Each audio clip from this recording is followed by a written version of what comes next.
Welcome to Royal House Updates. Queen Elizabeth II died peacefully at Balmoral this afternoon, Buckingham Palace has said. Before we continue, if you're new to our channel, please subscribe and turn on the notification bell for more updates, thank you. The nation's longest reigning monarch, Queen Elizabeth II passed away aged 96 at her private royal residence in the Scottish Highlands, one of her favorite places, surrounded by close family who rushed to be at her side. The Prince of Wales is now king, having acceded to the throne immediately on the death of his mother.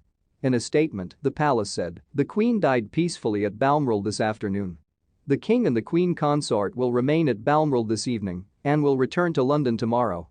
Tributes to the monarch from all over the world began to pour in following the announcement. Britain will enter a period of national mourning for the Queen, who dedicated her life to royal duty. The long-held, so-called London Bridge plans for the coming days and the Queen's state funeral will now be put in place, as will the contingency element Operation Unicorn for a death in Scotland. The Queen is expected to lie in state in a few days' time, with her funeral held in Westminster Abbey in central London in around 10 days. Earlier today, the palace shared a rare update saying doctors were concerned about the head of state's health. A palace spokesman said in a statement just after 12:30 p.m, following further evaluation this morning, the Queen's doctors are concerned for Her Majesty's health and have recommended she remain under medical supervision. The Queen remains comfortable and at Balmoral. Prince Charles, the Duchess of Cornwall, Prince William, Princess Anne, Prince Andrew, Prince Edward and the Countess of Wessex all headed to be at the Queen's bedside. Prince Harry, who is currently in the UK with Meghan Markle as part of a mini-European tour, also travelled to Balmoral to be with his grandmother while the Duchess stayed behind. She may join her husband at a later point. Meanwhile, the Duchess of Cambridge remained in Windsor with Prince George, Princess Charlotte and Prince Louis who had their first full day at their new school today. An RAF plane landed in Aberdeen just before 4 p.m. carrying the Duke of Cambridge, the Duke of York and the Wessexes. Prince William drove the royals as part of a fleet of cars which arrived at Balmoral soon after 5 p.m. Crowds began gathering outside Buckingham Palace this afternoon on a bleak day in central London, where more than 1,000 well-wishers had congregated by 6 p.m. People sang the national anthem with many weeping after the flag was lowered to half-mast. Alongside her public duties, the Queen was also a mother of 4, grandmother to 8 and great-grandmother of 12 great-grandchildren. She was one of the most famous women in the world, known for her colorful outfits and distinctive wave as well as her love of horses and corgis.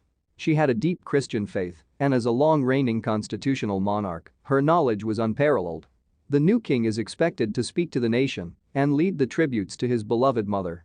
Concern for the Queen's health had been heightened in the past year, but escalated today following the palace's statement. She had been suffering from ongoing mobility issues and rarely carried out engagements outside of her royal residences in recent months. Buckingham Palace has declined to give an ongoing commentary on the monarch's health. She looked bright but frail when she appointed Liz Truss as Prime Minister at Balmoral Castle on Tuesday. It was a busy day for the head of state who also accepted the resignation of Boris Johnson at her private royal residence in Aberdeenshire. The Queen postponed a virtual Privy Council meeting on Wednesday after being advised by royal doctors to rest. It comes after the monarch celebrated her historic Platinum Jubilee milestone of 70 years on the throne this year. During the celebrations, she only travelled to Buckingham Palace twice, making appearances on the balcony for Trooping the Colour and the pageant finale to the delight of royal fans.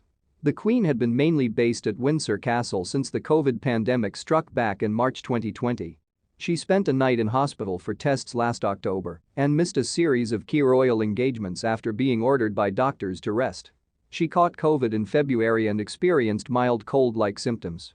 The Queen is the only British monarch to have celebrated a Platinum Jubilee with her reign stretching from the post-war years into the 21st century. She used her Jubilee milestone to set her affairs in order, backing former royal mistress Camilla to be Queen Consort when Charles is king. However, she faced royal troubles in recent years including Megxit and the scandal over Prince Andrew. The Queen's beloved husband Prince Philip, who she was married to for 73 years, died in April 2020.